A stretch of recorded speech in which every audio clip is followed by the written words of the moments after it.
What is the most common mistake leaders make, and how can they fix it? They hire too fast, especially in churches. They will put people in positions such as an associate pastor, church secretary, treasurer, key positions just to have them there, expecting them to know what to do instead of, and I actually, it's a really good question because I've actually talked to numerous pastors about that.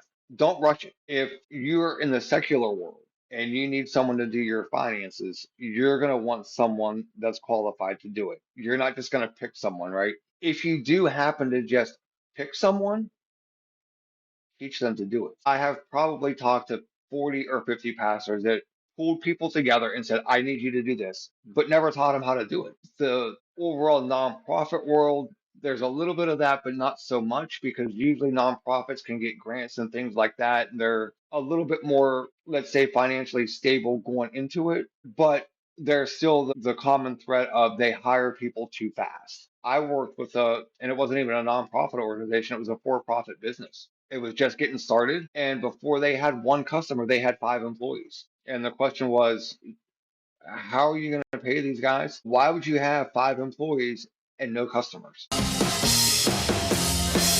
Today, we are joined by Dr. Michael Wright, a Christian leadership expert. He is the host on Kingdom Purpose TV, where he explores how biblical values can shape our culture. Welcome, Dr. Michael Wright. Thank you. It's good to be here. You often speak about purpose driven leadership. In simple terms, what does that look like in a daily work environment? For me, what that looks like is serving a higher purpose, right? Like with where I work at now, I have a job there, right? I'm the head of their finance department. But for me, there's also a bigger purpose. And within that organization, it's not just serving the people that I work with immediately, but it's the overall organization and then the community. And I have to do that with dignity, with respect, regardless of who they are, what they look like, what beliefs they have. And for me, even when I had a church or, was coaching other business owners and stuff, it's helping other people and pulling out their potential so that they're a success, whether they're still with the current organization or they move on. It's always about the bigger picture that spreads out just beyond me. And Thank you so another thing that I look for is even with you with your podcast, right? Is why did you start your podcast? What was the purpose behind it? What was the driving factor that caused you to do this? Now, how do we take that and make that the forefront of how you lead, if that makes sense? It does, very much. Thank you. And that leads us to the next question. Many leaders struggle to balance their spiritual life with the demands of running an organization. How can we better align our faith with our business strategies? I think one important thing is, and I say this a lot, be who you say you are. If you say you're a person of faith, then be a person of faith all the time. You don't have to be overt about it. You don't have to call your team together and say, "Hey, let's pray before we start the workday." There are very key leadership principles throughout the Bible. If you look at specifically the way Jesus taught, how he interacted with his disciples, how he interacted with other people. We can do that without being overt about it, without trying to convert other people about it. Not everybody believes what I believe. I don't need to try to convert them. If I'm going to say I'm a Christian, then I need to be a Christian no matter what, not change because I'm at work. If you look at, and we'll go back to the disciples. Jesus spent time with them. He was with them for 3 years. He was their friend, he was their mentor, he corrected them, and he equipped them basically to take over for him when he was gone. We, as leaders, we can do that without being so pushy about pushing our faith onto other people. It's not about taking, it's for me, it's not about taking what I believe and pushing it onto other people. It's taking the biblical concepts and helping them live out their faith through where they work. An example of that would be, I'll give you two different examples, one on both sides of the spectrum. I worked with a company, the It was a small company, 5 employees, counting me. And every time something would go wrong, the owner would go into a panic attack. We got to figure this out. All this other stuff, no matter how big or how small the problem was, he was just very panic driven or reactive. Then I've worked for other companies where if there was a bad situation or sales would dip down, technology didn't work right. The owner was just this even keel person. Like, don't worry, it'll be all right. We'll get through it. Very encouraging because that's what he believed. That was where his faith came into play. I think sometimes as leaders, we need to be more calm and peaceful and maybe a little bit proactive. But if you remember, Jesus says, don't be anxious for anything, right?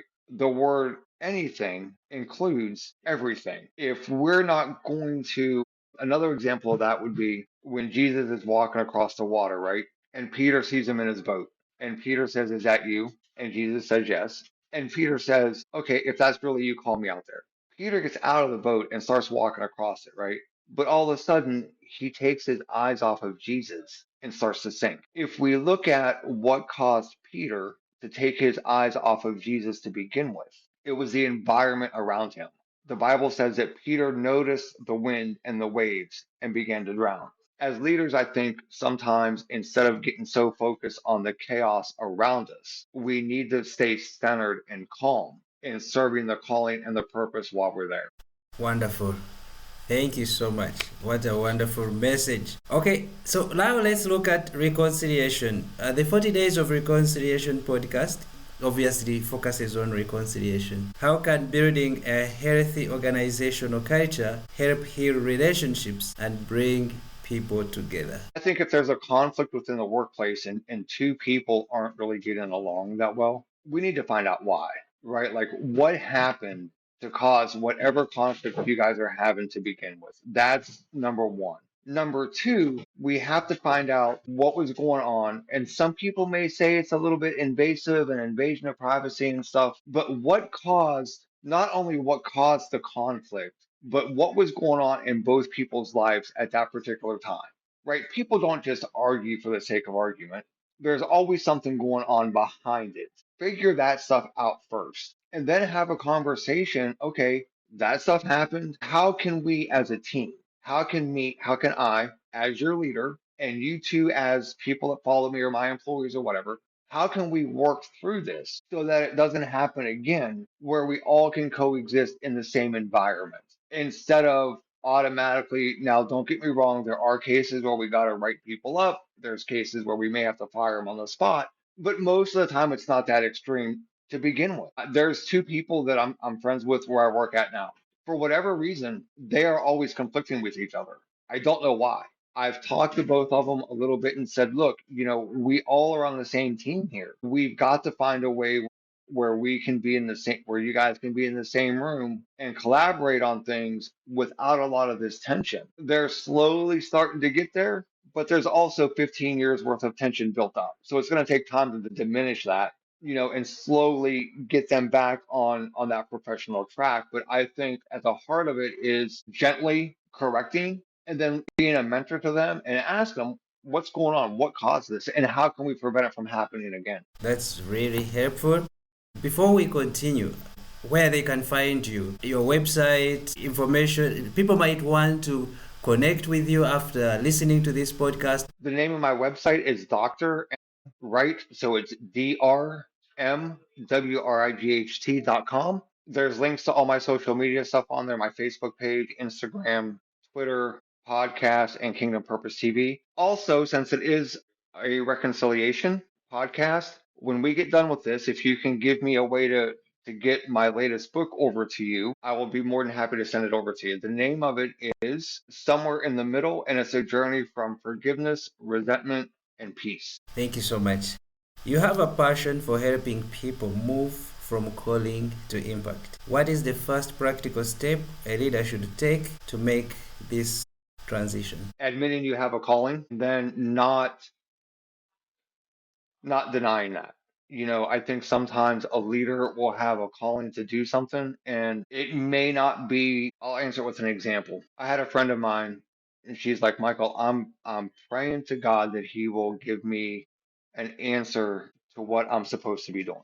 Okay. And through multiple conversations with her, she is in finance, very smart. She was assuming that when she's asking God, what do you want from me? That it would be something finance related, right? Sometimes I think when we hear God call us to do something, it's not what we expect.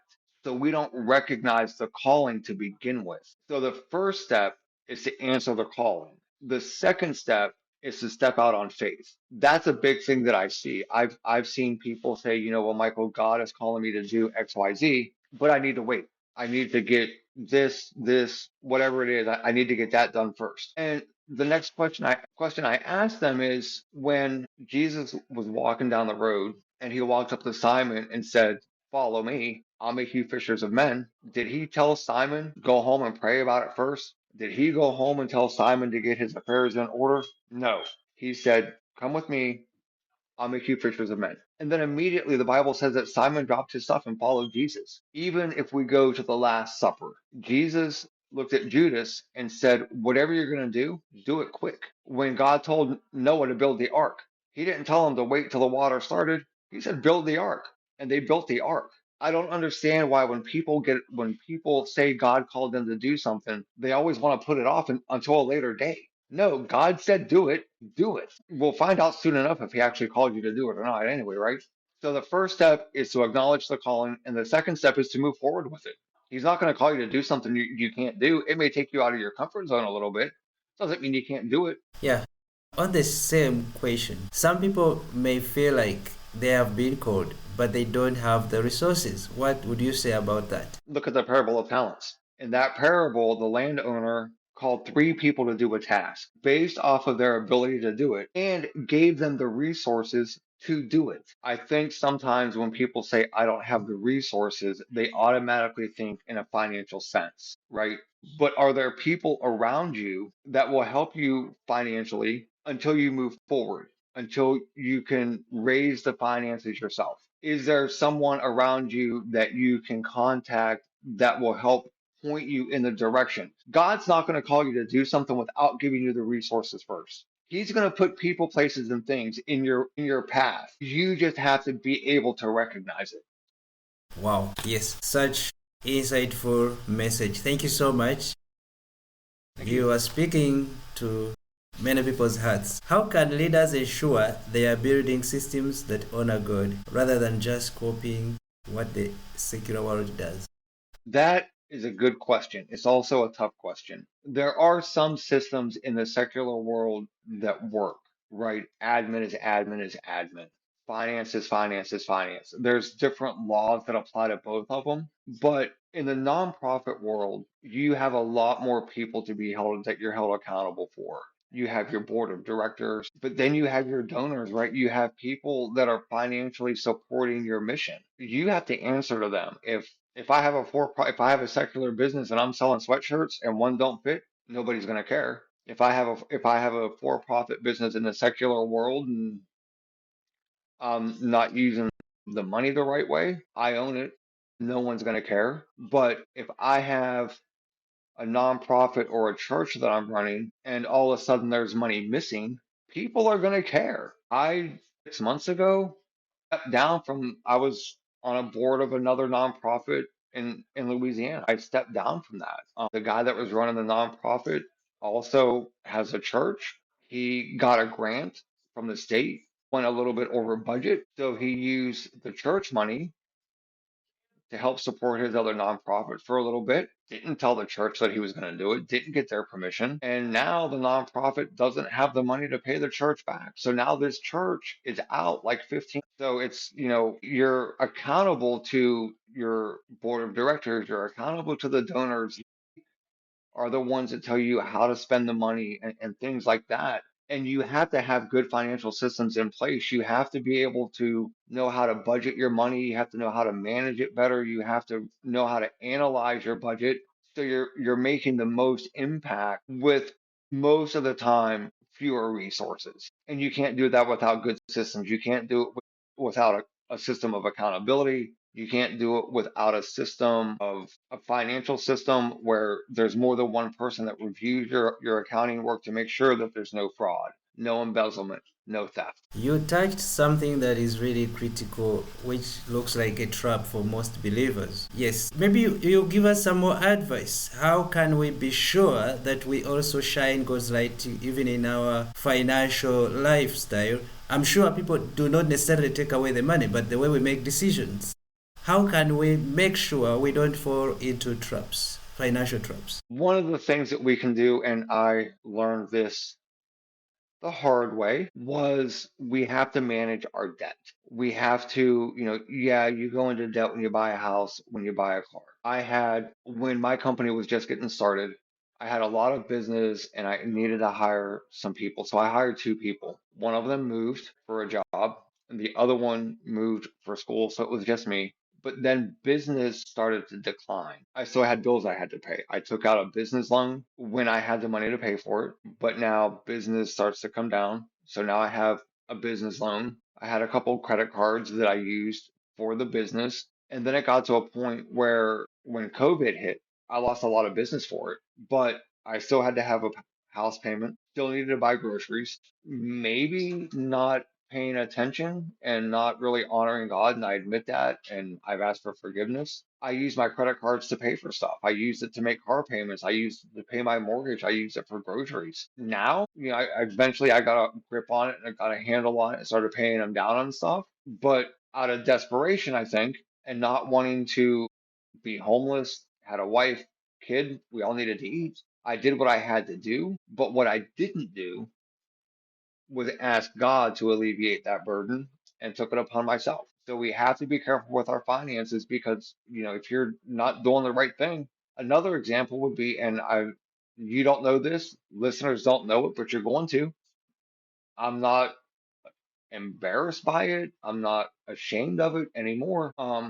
I was I had a drinking problem for 10 years, and there were times I would come home from work and there would be a notice on my apartment saying, an eviction notice, my utilities are going to be turned off, and my car was going to be repossessed because I was spending more money on habits than anything else. I had friends that bailed me out of it and gave me a check to pay for everything. They never asked me about the problem to begin with. The miracle in that is I got married August 9th of 2008. I haven't had a drink since, but it doesn't negate the fact that I was spending there were some months I was spending more on bad habits than what I actually made. And I wasn't a good steward of my finances at all.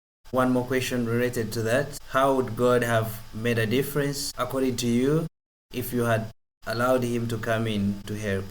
I'm going through that now. Ask God one day, I'm like, look, the situation I'm in. The prices of everything's going up.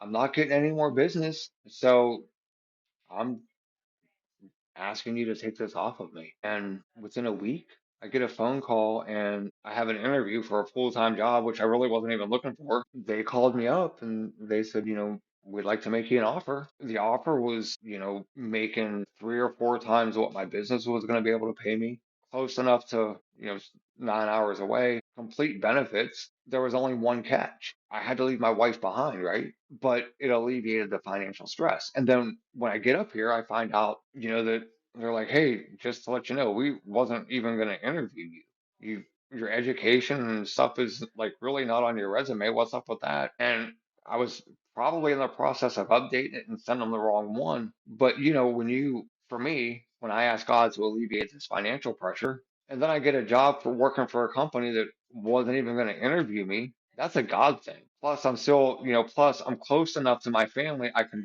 9 hour drive, so I can go down there and see them. And they've already told me, they're like, look, we know your family's still in North Carolina, so if you want to go down there every couple months for a couple weeks and just work from home, we're fine with that. Yeah, yeah. Thank you so much. Wow, that is a testimony. God answers prayer. Thank you very much. For I got a Elena bunch of those listening, for you, but yeah, I'm sure we have little time today, but we have to close this podcast. Thank you so much. thank you. How I wish you were able to come again and speak to our audience, but today we are going to close. For a leader listening today who feels burnt out or unsure of the next step, what encouragement can you offer them to keep going. Take time for yourself, rest, rest. There are countless scriptures in the New Testament where Jesus just walked away from his disciples. We all need to rest. Make time for yourself, make time to reconnect. If you're burned out from work, you're probably spending too much time there. Don't be afraid to take a little bit of time off every once in a while, refresh yourself, and just reconnect with God. Thank you so much. It's been a pleasure hosting you on the 40 Days of Reconciliation podcast. What great messages we've learned from you. Thank you so much. Thank you. I appreciate it.